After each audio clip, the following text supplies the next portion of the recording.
Fala pessoal, meu nome é Luiz Eduardo e essa é a prosa do Mestre Gui. Meu convidado de hoje, especialíssimo, referência para muita gente, eu tenho certeza, e hoje vai contar um pouquinho da sua história, de sua trajetória.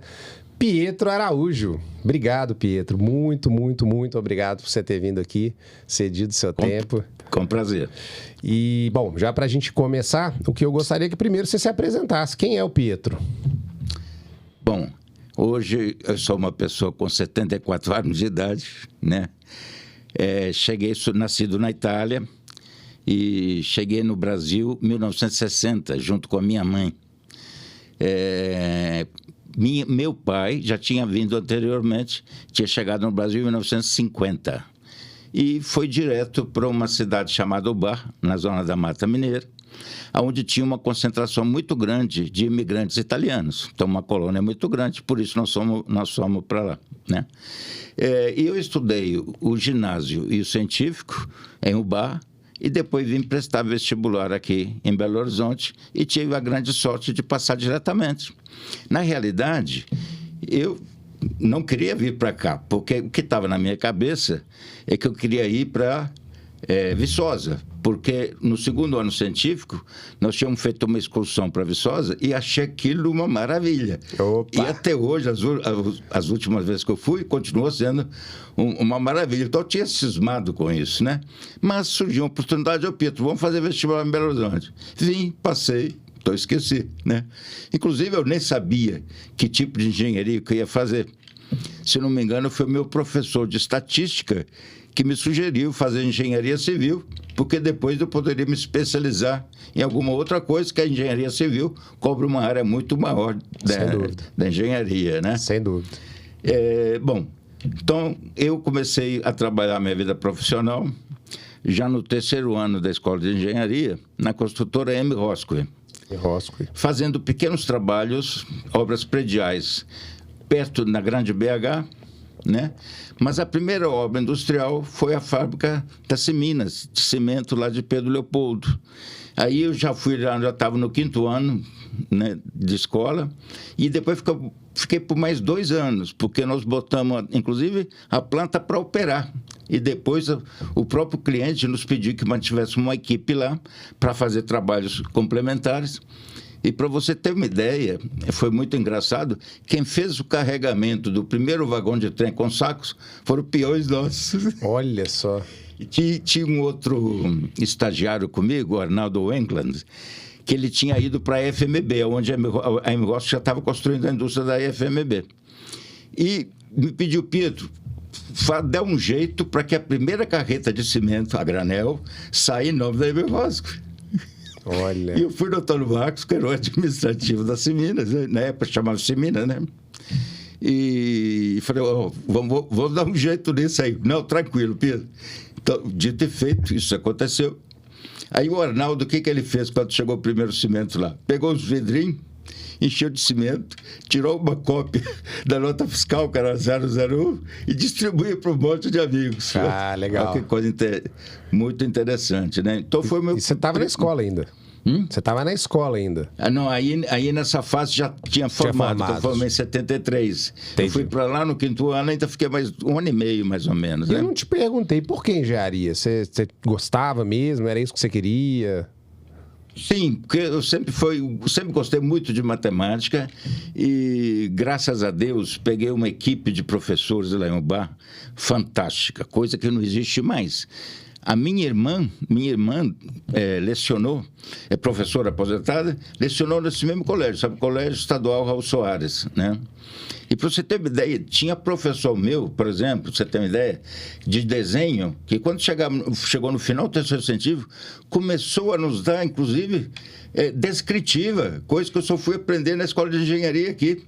Da mesma forma para outras matérias. Então a equipe nossa era muito boa. E a minha tendência era exatas. Exatas. Bom, quando nós concluímos então a obra da Semina, da fábrica de cimento, eu fui deslocado para ampliação da fábrica da Champion, uma fábrica de papel e celulose no interior de São Paulo, em Mogi Guaçu. né? E eu morava em Mogi Mirim. A distância era 10 quilômetros, mas porque Mogi de Guaçu era uma cidade extremamente industrial, então não era legal de morar, né? Então nós ficamos lá 1 ano e meio, né? E construindo essa indústria. E tem um laço engraçado que sempre me deixa satisfeito, eu conto para as pessoas isso, porque depois tem se repetido no resto da minha vida. Quando chegou mais ou menos no final dessa obra, nós ganhamos uma obra que era a expansão da fábrica da Glazurite, uma fábrica de tinta em São Bernardo do Campo. E o meu superintendente, que é um dos meus ídolos que morreu, o Greco, falou: "Seu Pietro, vamos lá conhecer o local, que a gente já escolhe o local onde nós vamos montar a central de concreto." Foi até engraçada essa viagem, porque tinha acabado de inaugurar o primeiro trecho do metrô lá de São Paulo. Aí o Greco falou assim: "Vamos passear de metrô." A gente entrava numa estação, não sei se Madalena ou qual, e fomos para outra e voltávamos só para conhecer. Só para conhecer. Aí ele fez questão de me apresentar o frango com angu frito. Que legal. E quando fomos comunicar para o pessoal da Champion de que eu iria para essa outra obra, não deixaram eu sair. Não permitiram que eu saísse, de forma alguma, né? Só saí quando a obra realmente se encerrou.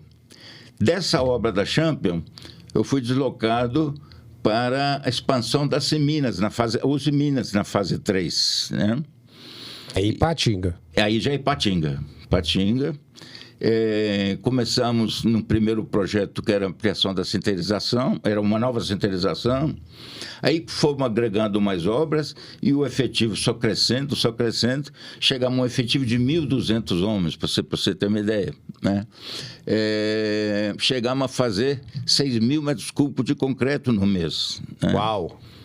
Em 3 anos, a MROSC, inclusive, fez uma agenda bonita para poder distribuir, e nessa agenda colocou os principais números obtidos em diversos projetos. Legal.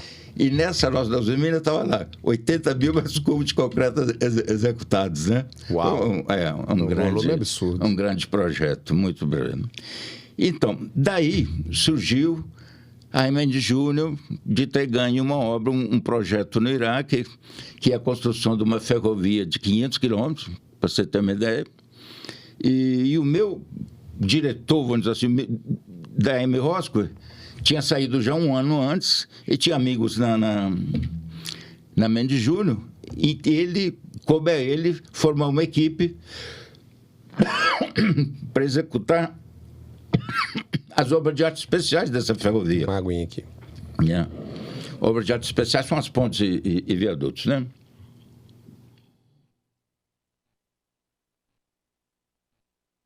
E lá, então, levei família, né? Meu menino já estava com 2 anos, e lá constituí a segunda filha, né? Só que não nasceu lá, veio nascer no Brasil. Mas foi família toda para lá? Família toda. Morar no Iraque? No Iraque. E aí você foi para Mendes Júnior? Justamente. Antes disso, eu tive que fazer teste na Mendes Júnior, né? Então, sim, ainda pela MROSC, meio escondidinho, vim em Belo Horizonte fazer teste na Mendes Júnior, e depois de aprovado, é que eu comuniquei para MROSC, né? E foi engraçado, porque o meu superintendente na época: "Não, Pietro, deixa eu te fazer uma contraproposta. O seu salário é o segundo salário de chefe de obra, né? O segundo maior salário." Aí ele deu o valor lá e falou: "Não, obrigado, eu já assumi compromisso e tal, né?" Ou seja, aquela época, o mercado da construção civil era maravilhoso. Para você contar um lance aqui, para você ter uma ideia, eu e mais uns 4 ou 5 colegas, ainda estagiários, começamos a ganhar salário de engenheiro no mês de setembro, enquanto que nós iríamos nos formar em dezembro. O receio de nos perder, né? Outro momento, hein? Olha o que era engenharia. Bom, então no Iraque eu fiquei por 5 anos, né? E na volta, eu estava de férias até na casa dos meus pais. Bom, sem contar o início da guerra no Iraque, detalhes, voos especiais que precisavam ser constituídos. Para você ter uma ideia, essa guerra estourou em 1980. Foi quando da minha primeira férias vinda para o Brasil. Aí, quando eu estava indo do aeroporto de Roma para o hotel, o motorista do táxi falou assim, estourou a guerra Iraque. Nós não sabíamos, para você ter uma ideia, né? Ok. Voltei de férias para o Brasil, né? Primeiro visitei a minha cidadezinha lá no sul, que eu não ia há muito tempo, né? Qual que é o nome da sua cidade? Chama Sicily. Sicily. Na realidade, não é cidade, é distrito. A cidade chama Morigerate. Inclusive, tem muita gente de Morigerate aqui em Belo Horizonte? Em Belo Horizonte, muitos. Olha. Muitos.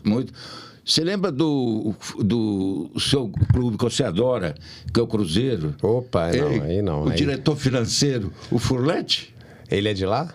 Era de lá. Pra você ter uma ideia, o Furlete tinha tinha uma padaria que se chamava Primavera. Às vezes, quando eu vinha de Ubal, o papai me dá um cheque, o Pietro vai lá e troca, em vez de ir no banco, troca lá na padaria do Fronte e tal. É muita gente de Morigerate aqui, né? Bom. Legal. Mas vamos lá. Vamos na guerra. E aí, bom, aí estourou a guerra. Dessa forma, pararam os voos de lá para cá e daqui para lá. Ninguém sabia o que queria acontecer. Então, já tínhamos 50 dias que se passa, eu de férias aqui no Brasil, eu recebi eu estava em um bar na casa dos meus pais e recebi uma ligação da Mendes Júnior, falou assim, Pietro, o doutor Canabrava, que era o diretor internacional, está fazendo um voo experimental, botou você na lista. Só que não pode ir em famílias, vão só os solteiros nesse voo experimental. E esse voo experimental a gente iria até Nova York. Nova York, a gente pegava a companhia jordaniana e lá de Amman, que é a capital da Jordânia, já tinha um ônibus contratado, ônibus local, e mais ônibus nosso, para servir de retaguarda. Então, entupimos esse ônibus de comida e água e atravessamos 800 quilômetros de deserto Meu Deus. Entre Jordânia... E, para você ter uma ideia, nós chegamos de noite no nosso acampamento, que fica no quilômetro 215 da ferrovia, né? Chegamos de noite, tudo escuro. Meu Deus. Tudo escurão. Falei, o que está acontecendo? Quando nós entramos numa rua que a gente chamava Savassi, né? Saiu todo mundo de trás dos porta-câmbio com tamborim, fazendo a maior festa. Olha só. Porque ninguém estava chegando mais lá, né? E foi uma farra danada. Depois disso, é como se estivéssemos acostumados com essa guerra, porque ela estava sendo combatida longe, na divisa, só de Irã e Jordânia. Foi só no início dos ataques que tiveram bombardeios em Bagdá e principalmente em Basra, que era onde nós recebíamos todos os insumos importados. Era um porto, é o porto de Basra, né? É no sul do Iraque, pertinho do Irã. É no Golfo Pérsico, né? Quer dizer, para a Pérsia é Golfo Pérsico. É verdade. Para os iraquianos é Golfo Arábico, né? Então, inclusive, isso é um lance espetacular, que isso gerou um clima, porque com a guerra nós tivemos que fechar esse porto, criar um novo porto, um novo local de recebimento dos insumos importados, que foi na Jordânia, perto de Petra, para você ter uma ideia, onde tem aquela cidade famosa, né? Esculpida na rocha, não sei o quê. Legal. Então, isso gerou um clima imenso para Mendes Júnior junto ao governo iraquiano. Bom, são detalhes da guerra, tinha um monte de outros detalhes. Bom, mas quando eu voltei para o Brasil, então, estava sem contrato, sem trabalho. Só um detalhe, vocês fecharam a obra, vocês fizeram os 500 quilômetros. Fechamos a obra, inclusive o seguinte, como contratualmente nós tínhamos que ficar ainda mais um ano verificando problemas de recalque de estrutura e completar a cerca também, porque essa ferrovia era toda cercada. Entendi. Você imagina, 1.000 quilômetros de cerca lateral. Sem dúvida. 500 do lado, 500 do outro, né? Então ficou um restinho de um grupo, né, para fazer essa complementação. Então, quando eu retornei, também, passado um mês, recebi a ligação da Mendes Júnior. Falei, porque a gente não tinha carteira assinada, a gente trabalhava por contrato, né? Por contrato. Então, ele falou, Pedro, surgiu uma oportunidade no Pará, na mineração aqui do Norte, você topa? Pois vamos conversar, deixa eu conhecer aqui que é o projeto e tal. Então vem cá. Vim em Belo Horizonte, conversamos e aceitei pelas condições que estavam lá.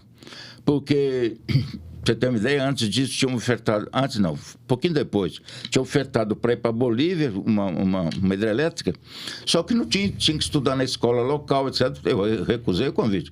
Mas quando nós temos uma grande sorte, o que a Mendes Júnior fez no Iraque é algo espantoso.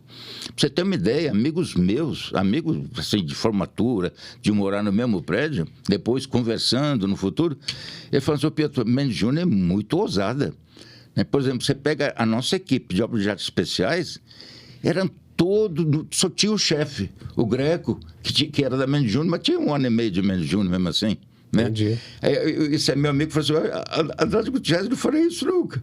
Eu não sei se pode falar nome, né? Pode. Né? Mas é amigo, né? Né? Tudo. E foi muito ousado mesmo. E, para você ter uma ideia, o hospital fantástico, super equipado, só com clínicos, médicos, a gente falava expatriado, ou seja, o europeu também era considerado, né? E nas linhas de frente, além de ter um médico brasileiro, a gente tinha muito enfermeiro árabe para poder lidar com o pessoal, né? Com a classe trabalhadora. E, além disso, montou o Pitágoras no Iraque, a escola. Isso que dava tranquilidade às famílias. Para você ter uma ideia... Nossa, então foi tudo, montaram... Isso. O primeiro diretor foi o Cabizuca, que era dono do Pitágoras. Ele passou lá. Você tem uma ideia. Então, criou-se um complexo de estrutura para vocês ficarem tranquilos. Bicho, deixa eu te falar, Luiz. Uma mini cidade. Sim, não somente essa. Ainda tinha os acampamentos na linha de frente, mais 5, né? Aonde a gente ia, trabalhava e pernoitava, porque não dá para voltar todo dia. A gente só voltava para o acampamento principal. Quantos anos durou essa obra no total? 5 anos de contrato e mais esse 1 ano de manutenção. E, para você ter uma ideia, em 1979, um projeto de $1 bilhão e 200 milhões de dólares. Você imagina o que é isso? Tanto assim que em 88, né, no meu futuro, quando comecei a trabalhar pela Odebrecht, fomos fazer o projeto dos laminadores de perfis pesados e médios aqui da atual Gerdau, né, antiga Sominas, era 350 milhões. Né, uma obra... Olha isso. É uma obra de... Nossa, uma obra fantástica. Grandiosa, mas perto da... Entendi a comparação. Bom, então, por que eu fui para Porto Trombetas também, né, para a mineração Rio do Norte?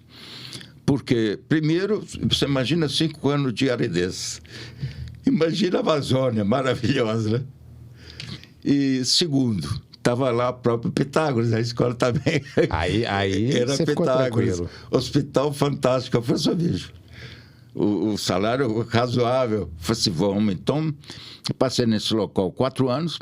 E seus filhos iam junto? Sim, família, sim, com certeza.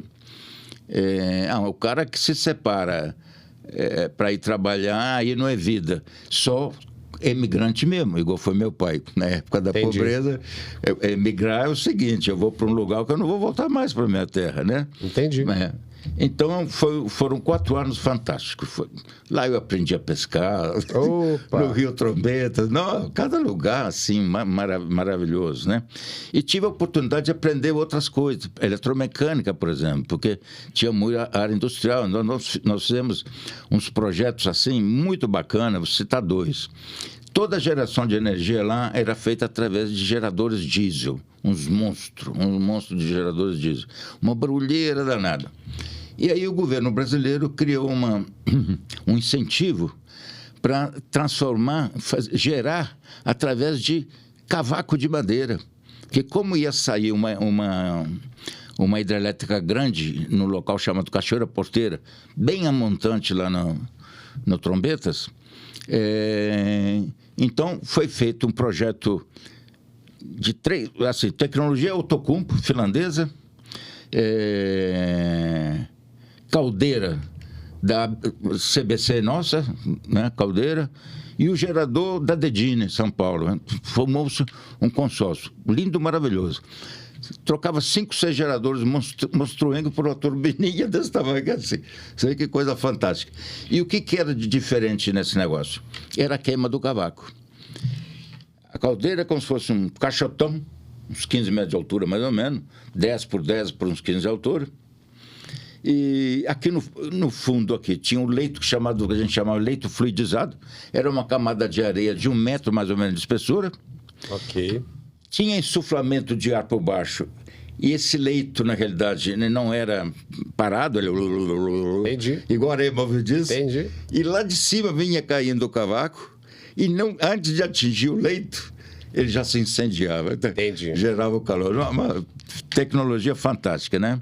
Esse foi um caso muito legal. Outro projeto muito legal é o beneficiamento da parte fina da bauxita. Porque quando você lava a bauxita, quando você vê o minério graúdo, ok, sem problema, você exporta com uma certa facilidade. Agora, o fino, não.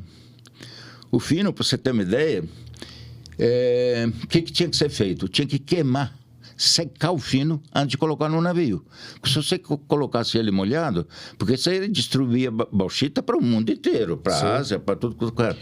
E se ele fosse ligeiramente molhado, aquele chacoalhamento do navio poderia derrubar o navio. A mesma coisa que aconteceu com o Rio do Feijão aqui, que foi o rompimento da barragem. Isso, do alteamento a montante. Né? Então, foi muito bacana, que é o seguinte, aí a Paula Bibi, que era uma das melhores empresas de projetos de beneficiamento de minério, eu não sei qual que seguiu aqui em Belo Horizonte depois, a Paula Bibi era de São Paulo, ou Paraná, não estou lembrado. E então você tinha a lavagem do minério fino através de ciclones e fez um projeto piloto para verificar se ainda poderia fazer um segundo aproveitamento. Foi feito um estudo, chegou-se de que poderia ser feito mais uns 5 ou 6%, ou seja, 5% do run-of-mine. Run-of-mine é o seguinte, tudo que você lavra é tonelada chamada de run-of-mine, né? E depois de beneficiado, tem X% que você aproveita. Então, do run-of-mine, estava sendo jogado fora 5 ou 6%. Ótimo, foi aprovado, vamos fazer a planta definitiva. Fez a planta definitiva, quando botou para operar, chegou a 7, 8%. Olha o que estava sendo jogado fora, né? Então, eu estou contando esses 2 projetos, foi muito bacana. Então, tive a chance de aprender um pouco de eletromecânica também, né? Montagem eletromecânica. Isso no Pará, né? Isso, Pará. Porto Trombeta, município de Oriximiná, né? Bom, de Porto Trombetas, eu fui convidado pela Odebrecht para vir trabalhar nesse projeto dos laminadores de perfis pesados e médios. E eu vim trabalhar. Trabalhamos lá 4 anos na Odebrecht. Aí, quando eu estava...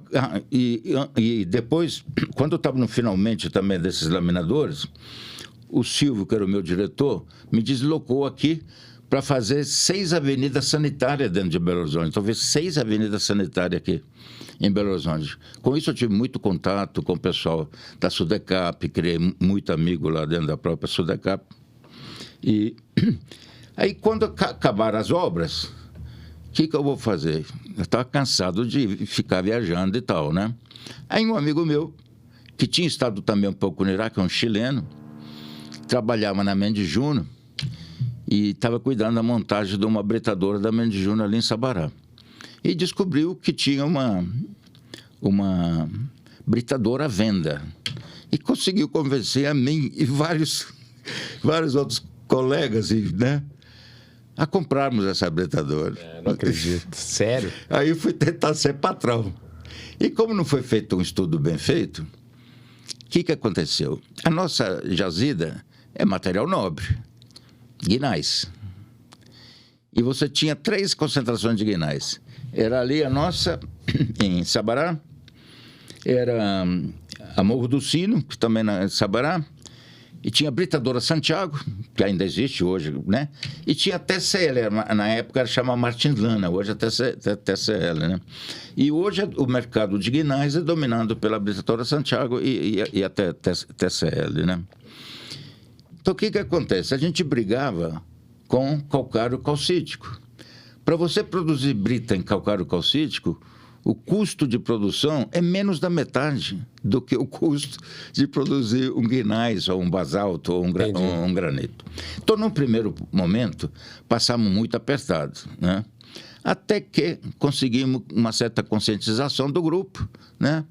De trabalhando um pouco o mercado da parte de tributação, etc., conseguimos melhorar. Mas vimos que não ia dar certo. Eu e vários amigos pulamos fora. E aí, foi nesse momento que começou a minha história de ligação com o grupo que hoje é MC Bochemim. Legal. Porque tinha um amigo meu, que nós já tínhamos trabalhado na construção das Minas, pela negócio, trabalhado junto na Mendes Júnior, no Iraque, e ele montou uma empresa aqui de projetos, chamada Pentágono. Então, outro amigo meu, Luiz Eduardo, agregou uma empresa de fazer pequenas obras. E montou uma terceira técnica, que o Dias me chamou para trocar essa técnica, que seria o quê? Uma empresa de representações. Então, num primeiro momento, tinha o Chaipex, quem descobriu o Chaipex com o Jacques, né? O Dias descobriu... Na realidade, olha como é que são as histórias. Tem um consultor de túneis, né? Ele é da América Central. Muito amigo desse meu amigo Dias, né? Eles formaram juntos. E ele, que virou Dias, trouxeram um produto aqui que você pode comercializar por jusante. Como é que é o produto? Assim, tal. E o Dias foi atrás. Fez uma primeira reunião com o Jacques. Então, acertou-se de que nós iríamos ficar com a representação do Chaipex. Até o Jacques veio aqui em 97, quando eu fiz a primeira reunião com o Jacques em julho, até no escritório da Pentágono. Mas o Jacques, ele estava onde? O pai dele tinha chamado... Quem montou a Ranex foi o Álvaro, okay. o pai do Jacques. O Ranex, R de Rubens, o Rubão, o A de Álvaro e o N de Nelson, que era um terceiro amigo. E depois botaram o EX. Depois o Eike Batista copiou, né? O tal do EX. É o EX. Legal. Bom, e depois o Nelson saiu, então continuou só o Rubão. Mas só para o pessoal entender, o que era a Ranex?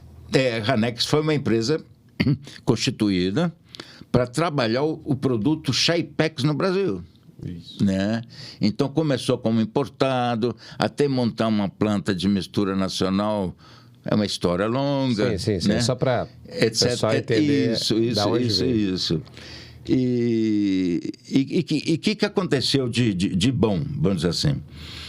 Aconteceu de que a Copasa, indiretamente, nos ajudou a irmos atrás da MC Bochemim. Não sei se eu já te contei esse caso algum dia. Não, você vai contar agora. É o seguinte, eu fui fazer uma obra em Montes Claros, um reservatório antigo, onde a Copasa especificava o Chaipex para o rejuvenescimento da estrutura e especificava poliuretano flexível da MC Bochemim para ser injetado nas fissuras de movimentação. Perfeito. Você chegava na obra às 7 horas da manhã, 8 horas da manhã, a água esguichava, ia longe. À medida que o sol ia subindo, o concreto ia dilatando e aquela fissura que esguichava passava a somerejar. Inclusive, nesse tipo de caso, a injeção precisa ser feita bem cedinho, ou seja, quando a abertura tiver o máximo, né? Para poder reter o máximo de produto. Bom, e o que aconteceu? Inclusive, essa obra foi muito engraçada, porque a gente não vendia Chaipex para ninguém se não fosse aplicado por alguém que soubéssemos que iria fazer uma boa aplicação. E nessa obra, a empreiteira, para poder ganhar a obra, eu lembro até hoje, deu um desconto na tabela da Copasa de 27%. Para você ter uma ideia. Aí o engenheiro da Copasa virou para mim e falou: Pietro, não dá para a gente forçar para eles contratar uma empresa especializada. Eu falei assim, Gilberto, e como é que nós vamos resolver isso? Eu falei, vamos eu e você lá fazer a aplicação junto com a construtora. E ficamos 3 dias lá. Uau! Aplicado lá em Montes Claros. Bom, e a parte de injeção era contratada até através de uma empresa de São Paulo. Ela vinha e fazia injeção. Inclusive, olha como é que são as coisas. Essa empresa me ligou, sabia que eu cuidava do Shaipex, falou assim: Pedro, você não quer representar a gente também nessa parte de injeções? Eu falei assim: deixa eu verificar internamente se é possível. Consultei o Jacques me liberou. Não, tranquilo. Aí eu liguei para as pessoas, né? Como eu sabia que eles iam para Montes Claros para poder fazer o trabalho, eu falei assim: ok, posso trabalhar com vocês, vamos primeiramente nos conhecer, pelo menos. Quando vocês passarem em Belo Horizonte para ir para Montes Claros, me avise com antecedência para a gente se encontrar. Nunca mais entraram em contato comigo. Foi até bom, né? Foi ótimo. Bom, e o que aconteceu? Nós ficamos sabendo, através da empreiteira, até uma empresa aqui de Congonhas, que essa empresa de São Paulo, né, que fazia injeção de poliuretano, não mantinha estoque regular. Então, o que aconteceu? Começou a faltar produto. E a Copasa não tinha botar o reservatório em operação, não podia esperar, chegou a liberar para fazer o resto das injeções com um produto que era da Sica na época, que era o Sikafix HH, que nada mais é simplesmente somente a espuma. Entendi. Né? Não tem flexibilidade alguma. Quando eu tive conhecimento disso, virei para o engenheiro da Copasa, que já tinha estado na MC na Alemanha, e falei: bicho, me dá o telefone de lá. Peguei o telefone da fábrica, liguei para o Jacques e falei: ô Jacques, é o momento, vamos correr atrás.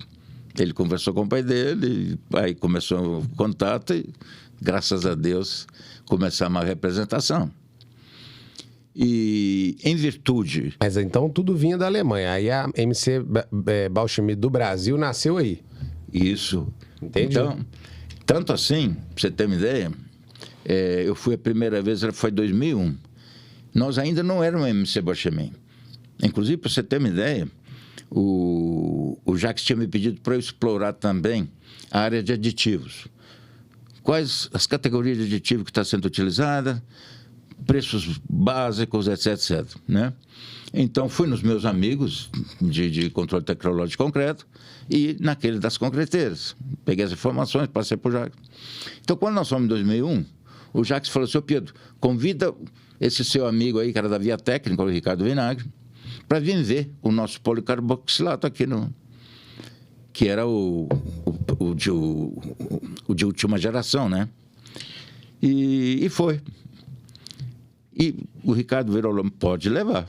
Inclusive, a primeira aplicação desse produto, que foi na mineração aqui do Norte, inclusive, e eu consegui botar lá, nesse projeto, foi o primeiro fornecimento de policarboxilado da MC aqui para o Brasil. E nós viramos, então, nós fomos em abril de 2001, em junho ou julho, viramos a MC Bauschmidt Brasil. Então, hoje estamos com 22 anos. Né? 22 anos. Vai fazer, né? Ainda. 23.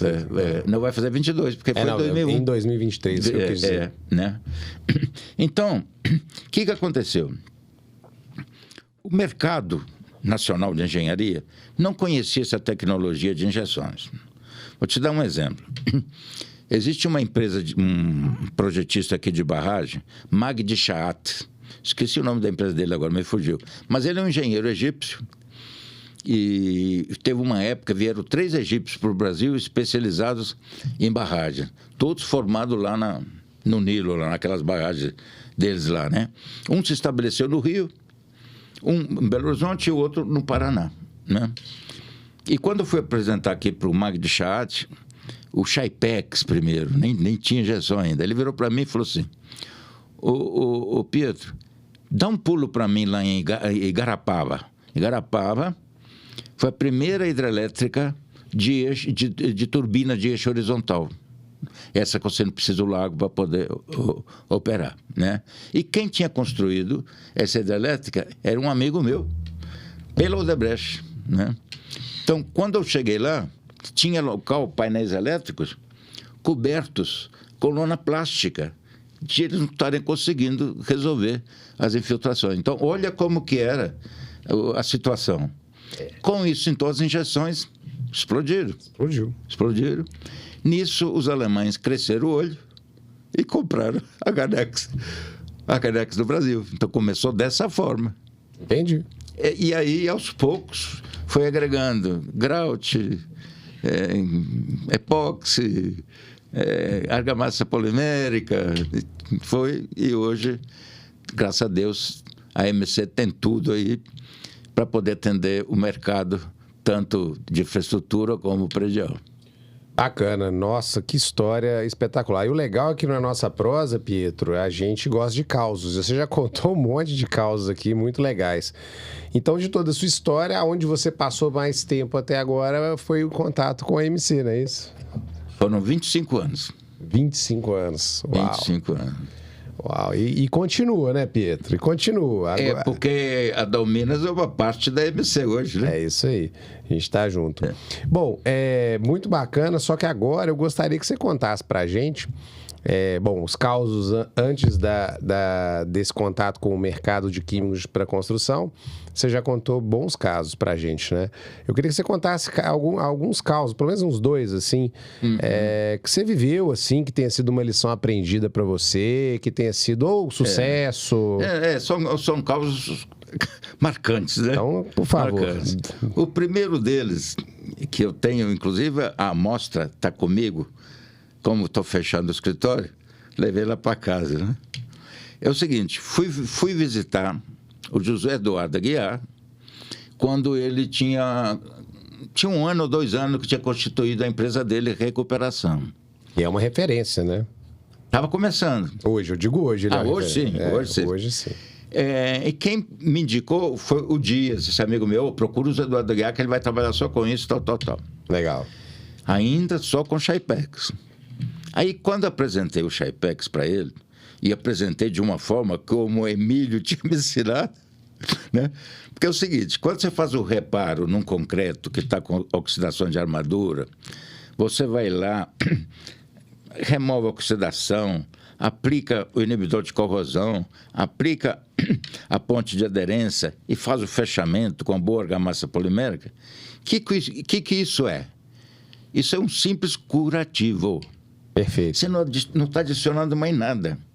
Se, no entanto, você utiliza o Chaipex como forma de primer ou como forma até de inibidor de corrosão, né? Você está adicionando pomada. É como se fosse uma pomada que vai cicatrizar muito mais do que um simples curativo. Aí eu lembro que o Aguiar falou assim, ô Pietro, eu vivo do meu nome, viu? Eu falei assim, eu sou mais velho que você, eu vivo muito mais do meu nome do que você, né? Porque é engraçado, quando eu ia explicar o Chaipex, mesmo para amigos meus, né, de confiança, eu saía da sala, eu estou achando que esse cara não engoliu o que eu falei, não. Entendi. Até hoje você encontra gente assim. Sim. Concordo. Até hoje. Bom, então o que aconteceu? Logo em seguida, ele passou a ser consultor da concessionária Rodossol, no Espírito Santo, da qual fazia parte a terceira ponte de Vitória. Então, ele extraiu vários corpos de prova de lá, laminou esses corpos de prova e botou no laboratório aqui da Escola de Engenharia para fazer testes de permeabilidade. E o que acontecia?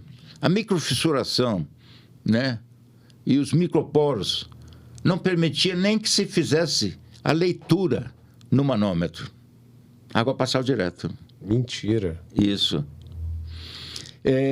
Então ele falou assim, Pietro, vem cá, aplica Chaipex nessas bolachas. Peguei o pessoal da Colimar, fomos lá, aplicamos. Pronto, esqueci. Passou uns 40 dias, um pouquinho mais, o Aguiar me liga. Ô Pietro, acabamos de fazer o ensaio. 100% de estanqueidade. Um permeabilimento móvel que eles têm lá, né? Eu estava numa obra, até com o Gustavo, da Colimar, na época ainda era Colimar. Eu falei, senhor Aguiar, dá para repetir o ensaio para a gente? Dá, pode vir, procura o fulano de tal.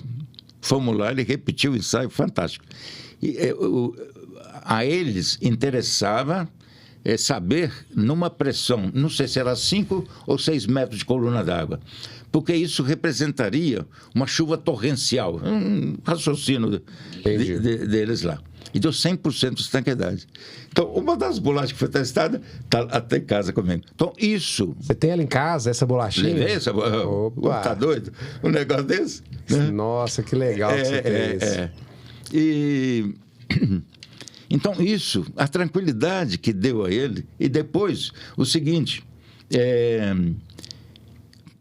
Primeira obra que nós fizemos na Copasa foi em 98.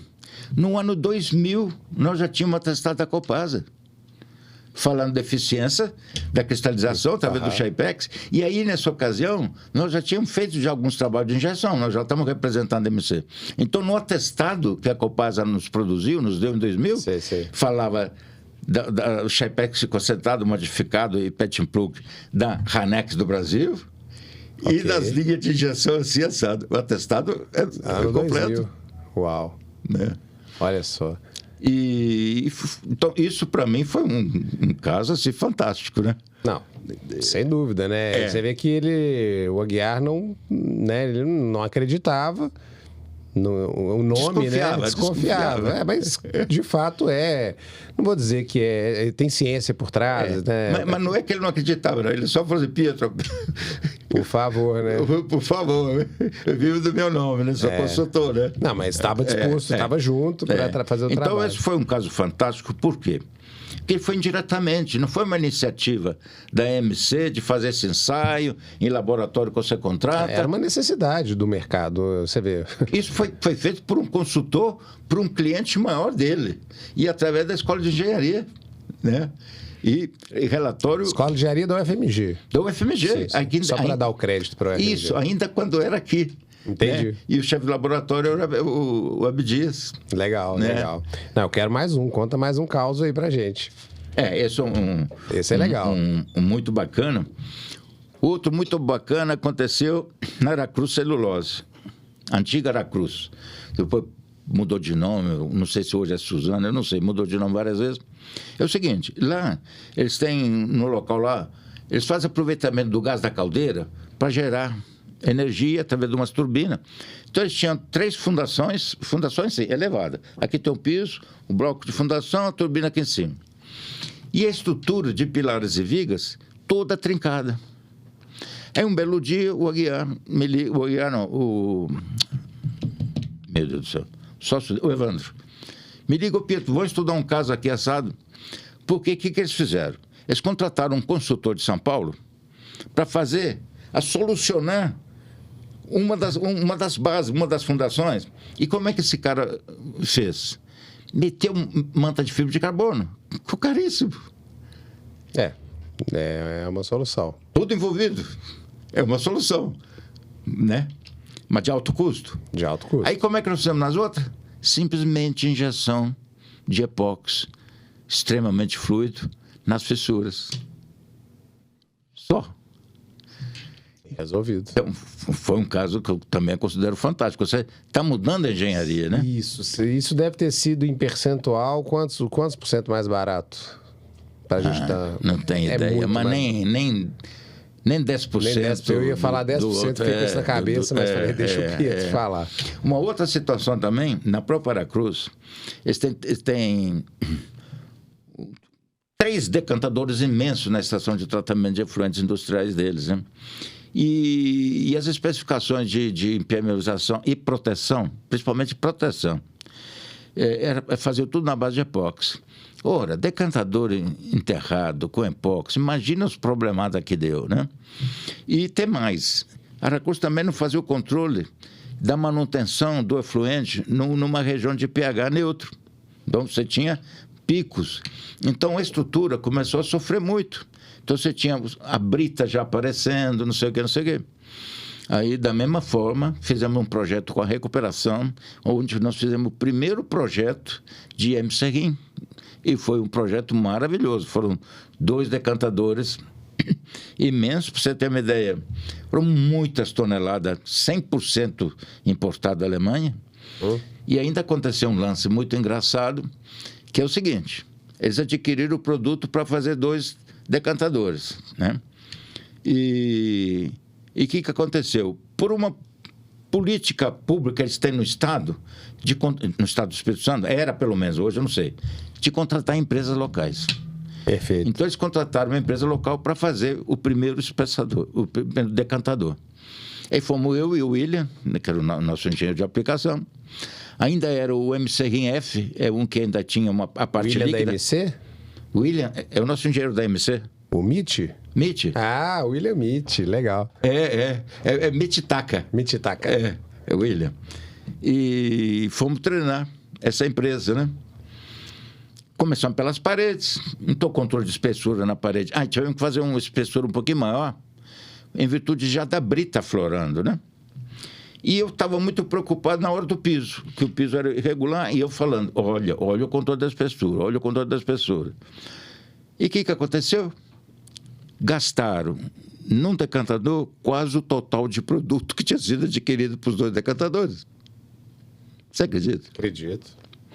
E numa reunião, em que estava eu, o William, o aplicador, a construtora e o cliente, né? E levei uma amostra que tinha desplacado do piso, no lugar de 3 centímetros. Era para ser 1 centímetro no lugar de 3 centímetros, né? Certos pontos. Por quê? O que eles fizeram? Em vez de colocar você está com o piso irregular. Em vez de colocar uma mestra 100% aderida no substrato, para sempre manter aquela espessura, claro, fizeram uma mestra reta. Então, tem lugar que deu 1 centímetro, tem lugar que vai dar 2, tem lugar... Nossa, né? Entendi. E eu quase apanhei desse cara aí. Quando eu saí da reunião dessa construtora, seu Pedro, você vai gastar muito mais produto, muito melhor para você. Eu falei, seu cara, eu gosto de trabalhar para o meu cliente para sempre. Eu aprendi, fui educado dessa forma. Isso aí não dá, né, Pedro? Não, a filosofia que o doutor Maurício, que era o dono da M. Rosco, dizia para a gente é o seguinte: cuide do bolso do seu cliente. Perfeito. O seu cliente, tendo dinheiro, eu sei que vai fazer as obras dele sempre. Perfeito. Dito e feito. Para você ter uma ideia, quando eu estava ainda no 2º ano de escola, fomos fazer... A M. Rosco fez a primeira fábrica de cerveja aqui em Joatuba, a Brahma. Uhum. A partir dessa obra, a quantidade de fábrica de cerveja que a M. Rosco fez em todo o Brasil não está no gibi. Da mesma forma... Legal. Da mesma forma, a fábrica de cimento. Depois que ela fez a primeira fábrica de cimento em Itaú de Minas, nossa, um monte, né?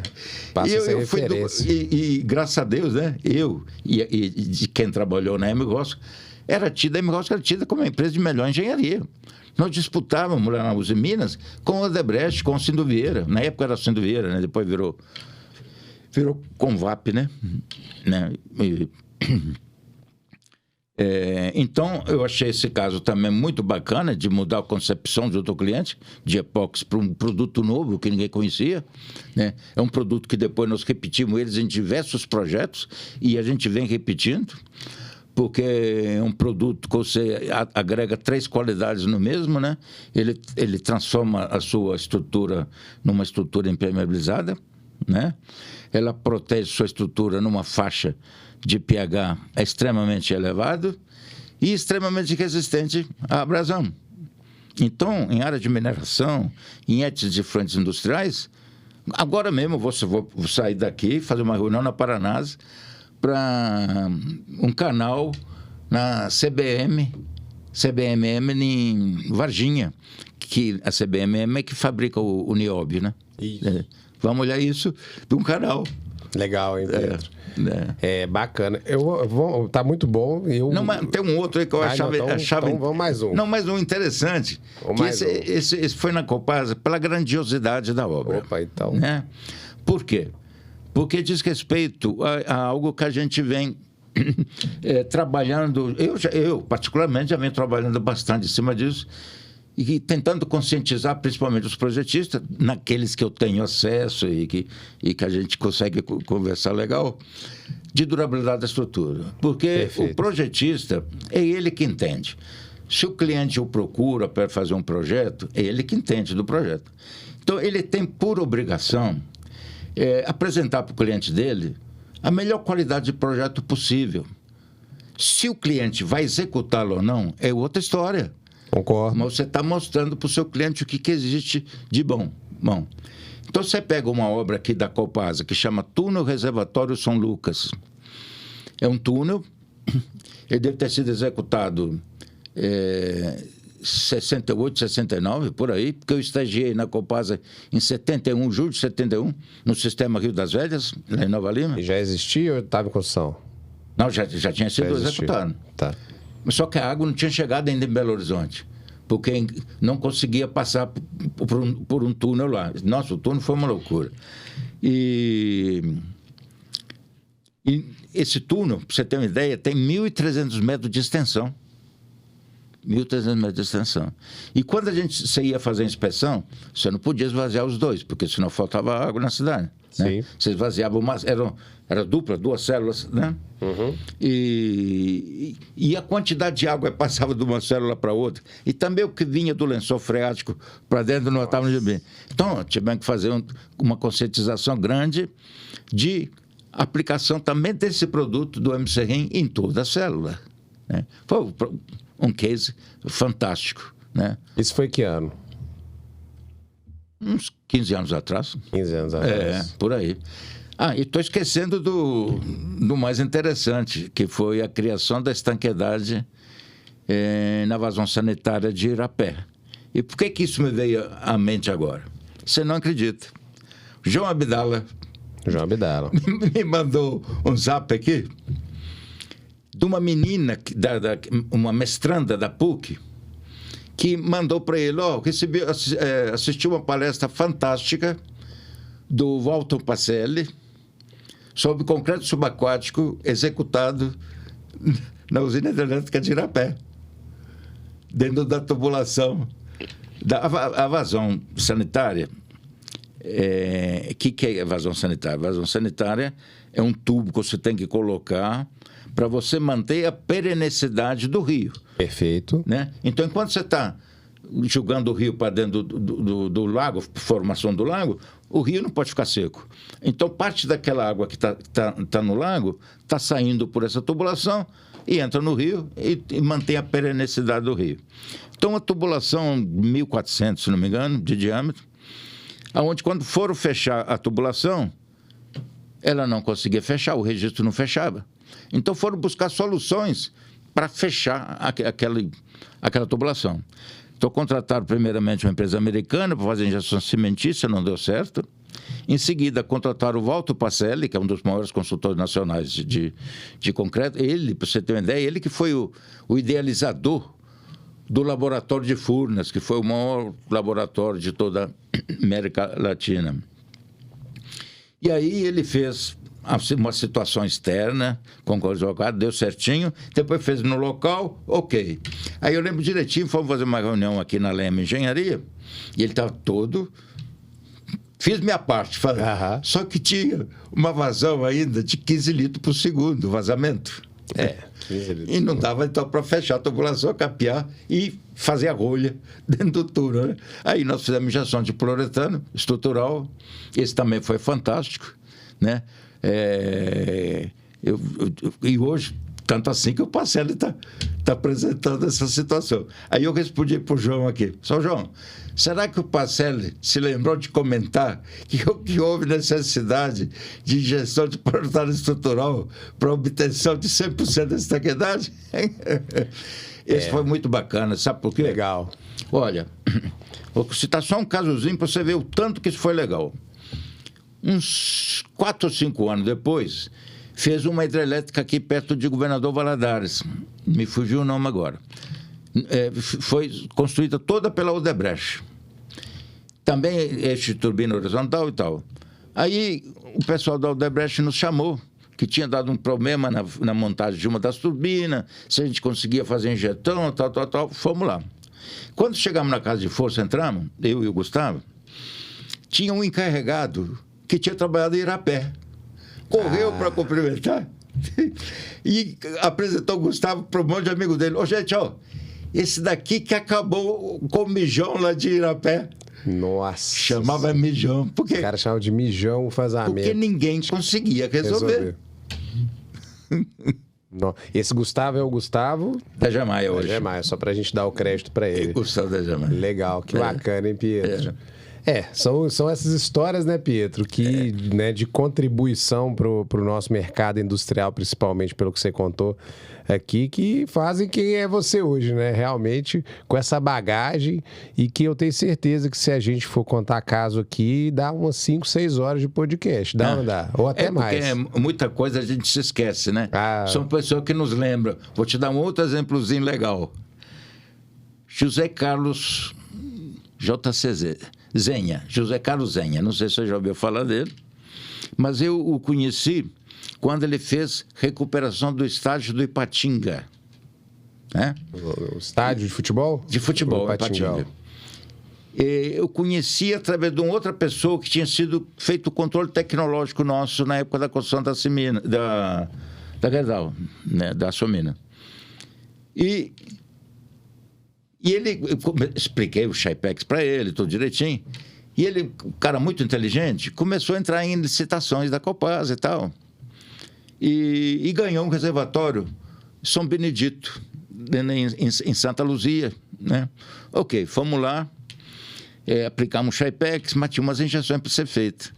Ele, muito peitudo, em vez de querer contratar alguém que já soubesse fazer, falou, não, Pietro, eu quero fazer, eu vou alugar a bomba. Era uma bomba Graco, que uma empresa de Congonha, que ele tinha comprado na época dessa obra de Montes Claros, história longa. E aí fomos começar a injeção. Com vazamentos, tem que injetar primeiro a espuma, tal. Começamos a injetar, e nada de espuma, E, na época, não consegui falar com o Emílio, acho que falei com o Jacques. Ô, Jacques, eu nunca tinha feito injeção, né? Aí falei, ô, bicho, não está espumando? Tá... Ô, Pietro, faz o seguinte, arruma uma garrafa PET, alguma coisa assim, né? Joga um tanto de resina lá dentro e joga um tanto de água. Na hora que você está jogando a água, marca os segundos. E viu que estava espumando. Só que nós colocávamos muita resina e muita água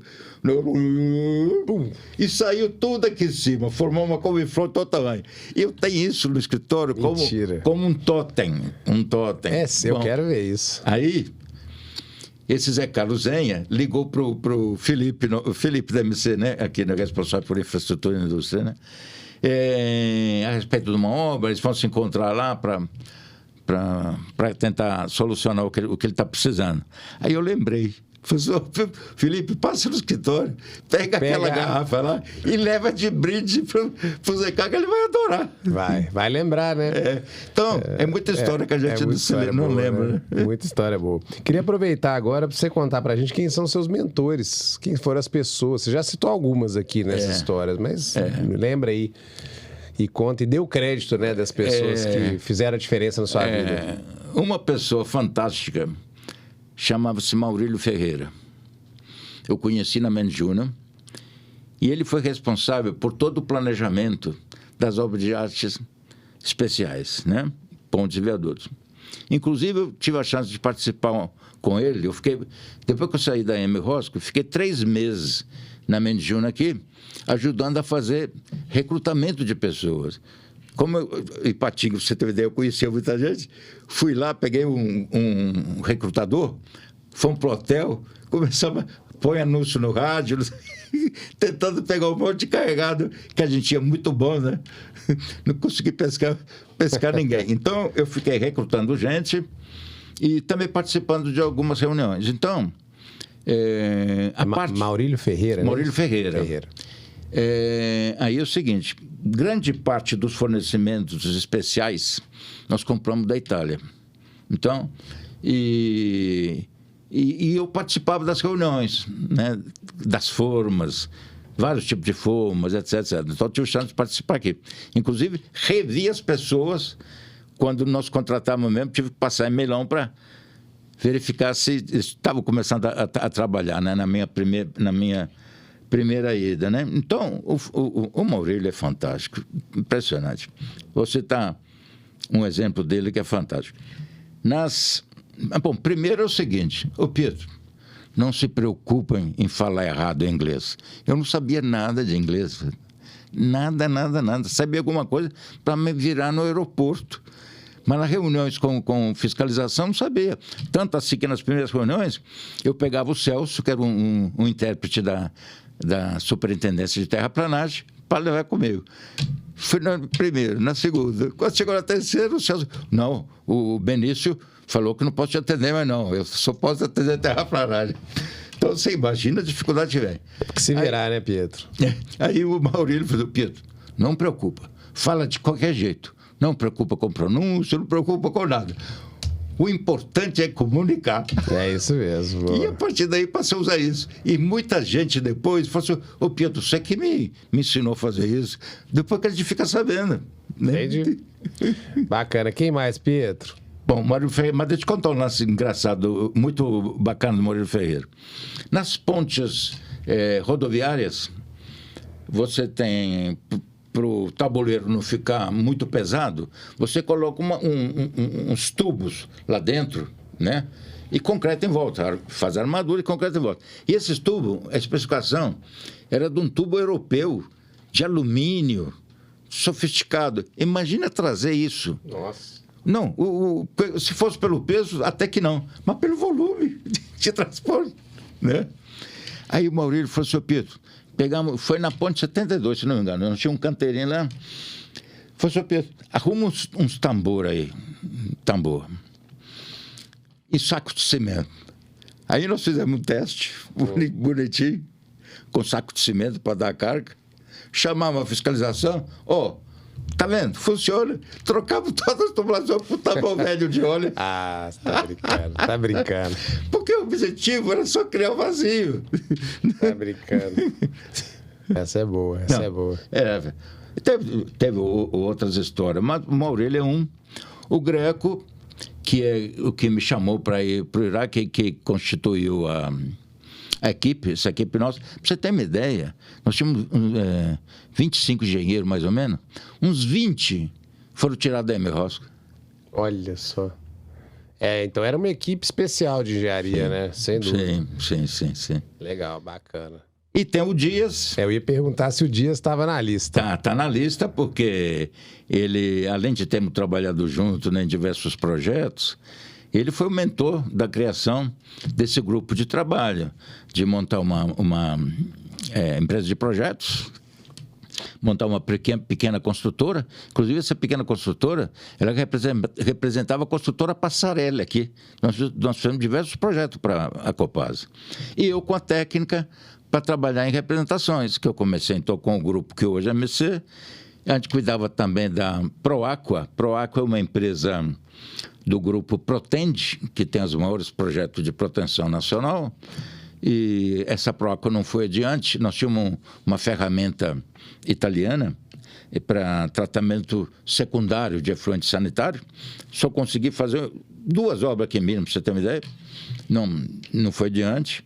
E tinha uma empresa de contenções.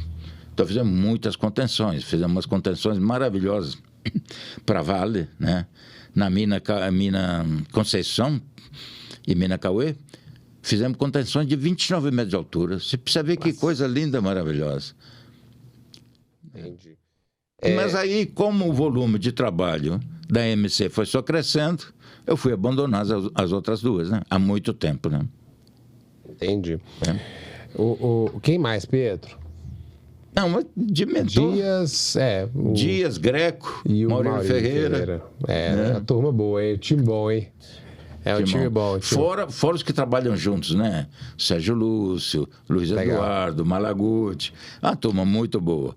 Né? A gente mantém reuniões Até gente de Portugal. Mantém o contato? Mantemos reuniões, inclusive, às vezes fazemos até virtual para pegar o pessoal de Portugal. Legal.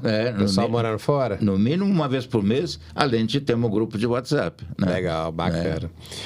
Bom, passou rápido e para a gente fechar o nosso bate-papo, Pietro, eu vou te perguntar o seguinte. A Dalminas, né, que realiza a prosa do Mestre Gui, ela tem um slogan, um tagline que é tranquilidade que dura. Eu queria que você falasse para a gente na sua cabeça o que você passa, né? O que você escutou tranquilidade que dura, o que vem na sua cabeça aí em uma ou duas palavras? É algo que mexe comigo há muito tempo, que se chama dormir, né? Conseguir dormir. Porque sempre que você tem um problema, né, para resolver, a noite é terrível, né? Nossa Senhora. Verdade, concordo. Na época que eu passei, né, de Odebrecht, meu Deus, eu ia todo dia para Ouro Branco, acordava de madrugada, tinha reuniões até tarde, uma loucura, né?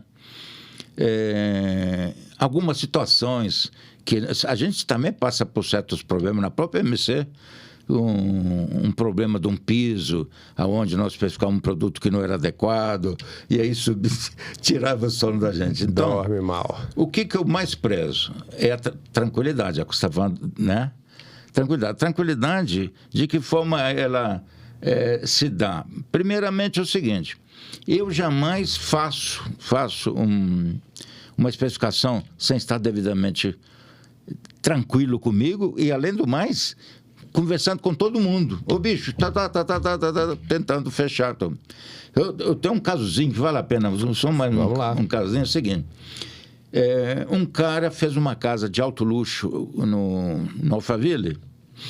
Para você ter uma ideia, até o projeto de impermeabilização foi feito pelo Firmino, e o Firmino colocou manta de TPO num trecho. Certo. E a piscina do cara ficava em cima da sala de jantar. Olha o negócio. E ele me perguntou, eu falei, seu bicho, vamos fazer o produto mais nobre que nós tínhamos na época, MC Flex 2097, que era o produto que a gente utilizava em reatores, né, anaeróbicos, onde você tem uma... Então, para nós termos a garantia de uma boa aderência nas paredes, o Emílio bolou da gente chumbar uns araminhos, não sei o que, depois projetava o 97 de cima, cara, não tem jeito, né? Isso é engenharia, né, Pietro? Isso é engenharia, né? E o Emílio que você está falando é Emílio Takagi, né? Isso. Aí tem um outro, mas tinha um trechinho pequenininho que ficava em cima da cozinha gourmet dele. E tinha uma trinca. Tinha uma trinca e uma gotinha. Ah, gente, isso aí vai secar, não sei o que. Aplicar argamassa polimérica por cima, acho que o TWS na época era outro nome, né? A mais simples possível, num trecho pequeno. E quem falou com você que a gotinha parava? E não parava. Na época, o Gillian era o gerente de produção da Gemaia. Quantas e quantas vezes eu fui com o Gillian lá? Eu falei, senhor Gillian, vamos fazer o seguinte, vamos meter manta de PVC? Bom, o trecho era pequeno, meter manta de PVC. Quem falou com você que a gotinha ia acabar? Senhor Gillian, vamos lá, nós temos que resolver isso. Chegamos lá, desprega a manta de PVC, levanta.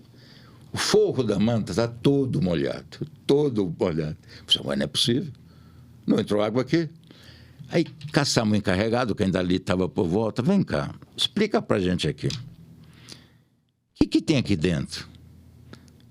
Aqui de baixo. Ele falou assim, não, nós completamos com... como é que chama essas coisas de alto forno? Para fazer enchimento. Escória. Escória. Escória de alto forno. O que acontecia? A escória estava toda ensopada. Aí você fecha lá em cima, para a água evaporar, ela não evapora. Ela não evapora, ela condensa. Então, isso foi aprendizado. O aprendizado é o seguinte, o resumo que eu tiro disso. Equaciona o problema primeiramente. Porque isso a gente aprende na escola e depois a gente se esquece. Verdade, Pedro. Né? Belo aprendizado. Primeira coisa, equaciona o problema.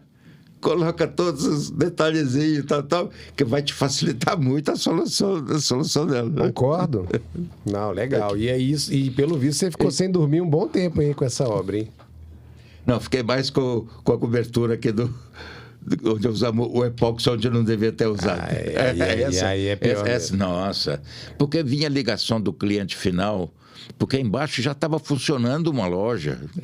Aí é pior. Então, tranquilidade é dormir. Eu gostei dessa, viu, Pietro? Dormir. Tranquilidade que dormir. Dormir tranquilo. Dormir tranquilo. Bateu a cabeça no travesseiro, dorme. Bacana. Ó, chegamos ao final. Te agradeço. Queria agradecer imensamente a sua disponibilidade para a gente bater esse papo. Nosso papo deu mais de 1 hora. Um papo que, se deixasse, a gente falava por 3, 4, 5, sem dúvida alguma. E queria deixar um espaço para você fazer também seus agradecimentos finais. Não entendi? Seus agradecimentos finais. Bom, te agradeço muito, primeiramente, por ter tido oportunidade de relatar uma partezinha da minha vida, né? Isso sempre dá muito prazer para a gente, né? Muito, muito, muito, muito prazer. E os feedback que a gente recebe, isso é lógico que a história não vai terminar aqui. Não, claro que não. Por exemplo, você tem uma ideia, tem um engenheiro que hoje trabalha na Barbosa Mello, é engenheiro de orçamento, né? É o Maciel, Geraldo Maciel, com o qual nós trabalhamos junto na construção das Seminas. Ele era desenhista na época, depois que ele estudou e virou engenheiro, né? E morava na mesma república minha, lá em Pedro Leopoldo, né? Aí outro dia precisei de um telefone, que uma pessoa da MC do Nordeste está precisando de um contato do engenheiro dentro de uma obra da Vale. Recorri ao Geraldinho. Legal. Ele me deu o celular dele. Senhor Geraldinho, muito obrigado, senhor. Não, tem que agradecer não, senhor. Eu que sou extremamente grato a você. Foi, mas por quê? Ô, bicho, 1974, você me ensinou a ler Asterix. Gente, o cara era... Olha só. Até desse tipo de feedback a gente... É sério, né? Que coisa espetacular. Mas, mais uma vez, te agradeço muito por essa oportunidade e as coisas vão continuar, né? Porque a vida é uma continuidade. Né? É isso aí. Pessoal, espero que vocês tenham gostado. Na próxima semana a gente tem mais um capítulo. Um abraço e até lá.